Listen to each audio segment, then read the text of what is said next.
Assalamualaikum warahmatullahi wabarakatuh, dan selamat pagi dan salam sejahtera bagi kita semua. Perkenalkan, nama saya Yelsi, kelas 12, NIM 21118 Prodi Pendidikan Guru Sekolah Dasar, Fakultas Keguruan dan Ilmu Pendidikan dari Universitas Kristen Indonesia Toraja. Di sini saya akan menjelaskan bagaimana strategi guru untuk mengatasi siswa yang suka terlambat datang ke sekolah. Karena setiap sekolah pasti mempunyai kebijakan masing-masing tentang peraturan yang ditetapkan. Salah satunya adalah peraturan tata tertib. Tata tertib dapat berjalan dengan baik jika peraturan tersebut ditaati oleh setiap warga sekolah, baik dari kepala sekolah, guru, staf, dan para siswa. Adapun cara mengatasi siswa yang sering terlambat. Yang pertama, faktor guru. Guru harus memulai dari dirinya untuk tidak terlambat datang ke sekolah. Maka lama-kelamaan siswa yang akan merasa sungkan untuk terlambat. Yang kedua, dengan model skor. Jika siswa terlambat di skor 5 poin. Misalnya, setelah dikumulatifkan dan skor sudah mencapai 25, maka dilakukan langkah pemanggilan orang tua yang pertama. Setelah ngumpul lagi skornya misalnya 50 poin, maka pemanggilan yang kedua untuk kedua orang tuanya dan seterusnya. Yang ketiga, model denda. Jika siswa terlambat misalnya didenda 500 rupiah. Yang keempat, disuruh bersih-bersih ruangan atau perabotan yang ada di sekolah. Yang kelima, berdiri di depan kelas atau di lapangan sekolah. Perilaku datang terlambat ke sekolah merupakan sikap yang kurang baik yang sering kita jumpai di semua instansi pendidikan. Siswa dikatakan terlambat jika ia datang lebih dari waktu yang ditentukan sekolah. Misalnya, peraturan sekolah menetapkan jam masuk sekolah adalah 7.15. Namun, siswa datang pada pukul 7.40. Maka ia dikatakan terlambat karena siswa tersebut datang melebihi jam yang ditentukan sekolah. Adapun cara mendisiplinkan siswa yang sering terlambat ke sekolah. Yang pertama, perhatian orang tua pada siswa. Orang tua juga memperhatikan kondisi jarak sekolah dengan rumah. Apakah cukup jauh atau dekat? Jika jauh, maka orang tua bisa mengantar anaknya atau bisa menyediakan sepeda untuk anaknya pergi dan pulang sekolah. Orang tua siswa perlu mendorong anak untuk bersemangat datang ke sekolah. Orang tua juga harus memberikan motivasi kepada anaknya agar cepat bangun dan berangkat ke sekolah. Yang kedua, penegakan disiplin di sekolah. Guru piket hendaknya lebih tegas untuk menegakkan peraturan tentang siswa terlambat, mulai dari mendata dan mengambil tindakan untuk memberi sanksi kepada siswa yang sering terlambat. Yang ketiga, menumbuhkan kesadaran pada diri siswa sebelum menjatuhkan hukuman kepada siswa yang melanggar peraturan tertib.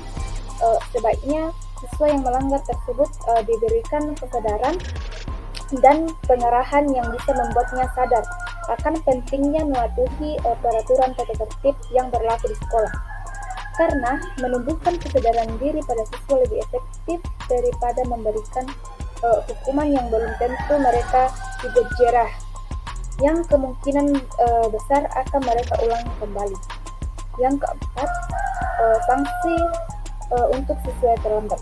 Siswa yang saja melanggar tata tertib dan sudah tidak bisa diingatkan dan ditegur, maka mereka harus diberikan sanksi yang sepadan dengan kesalahan yang mereka buat agar mereka takut untuk mengulangi kesalahan-kesalahannya lagi. Sanksi bisa berupa nilai, denda, membersihkan lingkungan sekolah, dan lain-lain. Kelima, apresiasi dan penghargaan untuk siswa yang selalu mematuhi tata tertib. Siswa yang mematuhi tata tertib bisa diberikan apresiasi atau penghargaan agar siswa yang sering terlambat atau siswa yang tidak mematuhi tata tertib bisa tergerak hatinya karena ingin memperoleh penghargaan tersebut. Penghargaan bisa berupa nilai, hadiah, dan lain-lain. 6.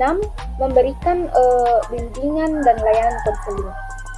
Di setiap sekolah biasanya ada namanya guru BK atau bimbingan konseling yang memberikan bimbingan dan konseling untuk semua murid yang nakal atau kurang baik, bermasalah, serta sering melakukan pelanggaran.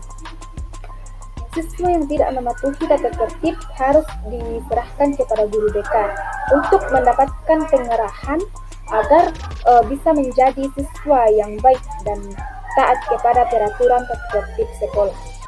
Yang ketujuh, kepedulian masyarakat sekitarnya. Anak sekolah yang tidak memilih untuk kos semestinya memang tidur di rumah orang tuanya, belajar dan tidur pada waktu yang ditentukan, bahwa di bawah pengawasan orang tua. Dengan demikian, anak yang berada selain di rumah pada malam hari perlu mendapat perhatian dari masyarakat di sekitarnya. Orang yang mengetahui anak sekolah masih nongkrong di warung atau berkeliaran pada malam hari perlu memiliki keberanian moral untuk menegur anak tersebut supaya mempersempit jor anak untuk berkeliaran di luar. Berikut beberapa tips untuk mengatasi terlambat ke sekolah. Yang pertama, niat. Hal pertama yang harus Anda lakukan adalah niat dari hati, berniat untuk tidak mengulangi kesalahan yang sama lagi, yaitu terlambat ke sekolah. Tanamkan dalam diri Anda niat yang baik untuk memulai agar tidak terlambat lagi, serta hilangkan kebiasaan-kebiasaan buruk yang sama sekali tidak memanfaatkan dan sering Anda lakukan. Maka jika Anda ingin mengubah kebiasaan buruk, maka mulailah dengan niat dan berdoa kepada Tuhan, diiringi dengan usaha, karena percuma kita niat namun tidak ada tindakan ataupun usaha. Yang kedua, jangan begadang, karena begadang sudah menjadi tradisi malam di kalangan anak muda, entah untuk melakukan hal yang bermanfaat maupun sebaliknya. Ada yang begadang mengerjakan tugas dan belajar, ada juga yang rela begadang karena main game atau nonton film kesukaannya. Yang ketiga, biasakan bangun lebih awal. Jadi, mulai hari ini jika tidak ingin terlambat lagi ke sekolah, maka harus membiasakan diri untuk bangun lebih awal. Yang keempat, lakukan persiapan lebih awal. Misalnya persiapan topi, dasi, pakaian, sepatu, buku, alat tulis, dan lain-lain. Kelima, buat alarm. Misalnya, Anda menyetel alarm agar bunyi sebelum sholat subuh atau sebelum jam 5. Usahakan alarmnya dekat dengan tempat tidur Anda. Yang keenam, meminta bantuan orang terdekat. Meskipun sudah pasang alarm, tetapi tidak mampu untuk membangunkan, maka Anda bisa meminta bantuan orang terdekat, misalnya orang tua, kakak, adik, untuk membangunkan Anda pada pagi hari. Yang ketujuh, pandai mengatur waktu. Salah satu cara agar tidak terlambat lagi adalah dengan mengatur waktu sebaik mungkin. Misalnya pada malam hari Anda belajar atau mengerjakan tugas, cukup 1 atau 2 jam saja. Setelah itu Anda bisa mempersiapkan apa-apa saja yang akan dibawa ke sekolah. Yang kedelapan, gunakan kendaraan baik milik pribadi maupun kendaraan umum.